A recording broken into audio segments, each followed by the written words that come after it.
തിരഞ്ഞെടുപ്പ് അടുത്തപ്പോൾ ചില പ്രസ്താവനകളുമായി രംഗപ്രവേശനം ചെയ്തിരിക്കുകയാണ് പി.സി. ജോർജ്. നിലമ്പൂരിലെ UDF സ്ഥാനാർത്ഥി നിർണയത്തിൽ നടന്നത് മുസ്ലിം ലീഗിന്റെ അതിപ്രസരമെന്നാണ് BJP നേതാവ് പി.സി. ജോർജിന്റെ വാദം. നിലമ്പൂരിൽ മുസ്ലിങ്ങൾ മാത്രമല്ല ഉള്ളത്. ആര്യാടൻ ഷൗക്കത്ത് വിജയസാധ്യതയുള്ള സ്ഥാനാർത്ഥിയുമല്ല. ജനകീയരായ നേതാക്കളെ മാറ്റിയാണ് ഷൗക്കത്തിന് സീറ്റ് നൽകിയത്. ഇത് മറ്റു മതവിഭാഗങ്ങൾക്കിടയിൽ മോശം അഭിപ്രായമുണ്ടാക്കി.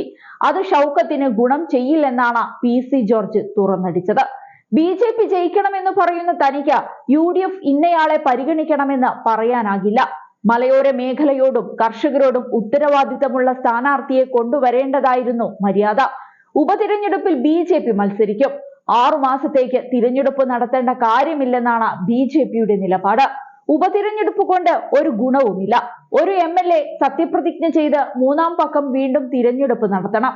തിരഞ്ഞെടുപ്പ് നടത്തേണ്ടെന്ന് ചൂണ്ടിക്കാട്ടി കേരള സർക്കാർ തിരഞ്ഞെടുപ്പ് കമ്മീഷന് കത്ത് നൽകാമായിരുന്നു. ആ ധാർമ്മികത പിണറായി വിജയന് ഉണ്ടായില്ല. BJP സ്ഥാനാർത്ഥിയെ നിർത്തുകയോ ആർക്കെങ്കിലും പിന്തുണ കൊടുക്കുകയോ ചെയ്യും. അങ്ങനെ ചെയ്യാതിരിക്കാൻ സാധിക്കില്ല. തിരഞ്ഞെടുപ്പിൽ മത്സരിക്കാനാണ് രാഷ്ട്രീയ പാർട്ടി.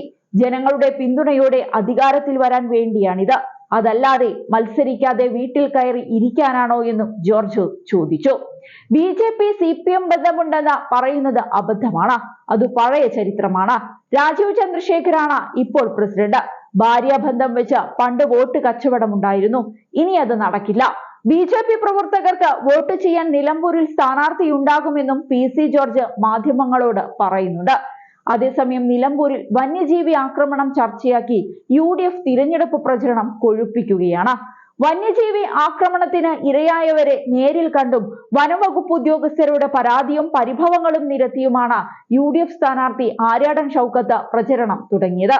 വന്യജീവി ആക്രമണത്തിന് ഇരയായ കുടുംബങ്ങളെ സന്ദർശിച്ച സമയത്ത് അവിടെയുള്ള കുടുംബങ്ങൾ ഉന്നയിച്ച ആശങ്കയും ഷൗക്കത്ത് ഉദ്യോഗസ്ഥരോട് പങ്കുവച്ചു. അതേസമയം കഴിഞ്ഞ 2 തവണയായി നിലമ്പൂർ നിയമസഭാ സീറ്റ് കൈവശം വെക്കുന്ന LDF സ്ഥാനാർത്ഥിയെ ഇന്നറിയാം. അൻവർ ഉയർത്തിയ വെല്ലുവിളികളെ മറികടന്ന് ആര്യാടൻ ഷൗക്കത്തിന്റെ സ്ഥാനാർത്ഥിത്വം പ്രഖ്യാപിച്ചതുവഴി UDF മുന്നിലെത്തിയ സ്ഥിതിയിലാണ്. UDF സ്ഥാനാർത്ഥിയെ നിർത്തിയ ശേഷം സ്ഥാനാർത്ഥിയെ പ്രഖ്യാപിക്കുമെന്നായിരുന്നു LDF അറിയിച്ചിരുന്നത്. പാർട്ടി ചിഹ്നത്തിൽ സ്ഥാനാർത്ഥി ഉണ്ടാകുമോ അതോ സ്വതന്ത്രനായിരിക്കുമോ എന്ന കാര്യവും സജീവ ചർച്ചയായിട്ടുണ്ട്. ഇന്ന് നടക്കുന്ന LDF യോഗത്തിന് ശേഷം സ്ഥാനാർത്ഥിയെ പ്രഖ്യാപിക്കുമെന്നാണ് LDF വൃത്തങ്ങൾ അറിയിച്ചത്. തിരഞ്ഞെടുപ്പ് ചുമതല വഹിക്കുന്ന സ്വരാജിനെ സ്ഥാനാർത്ഥിയായി പരിഗണിക്കില്ല എന്നാണ് സൂചന.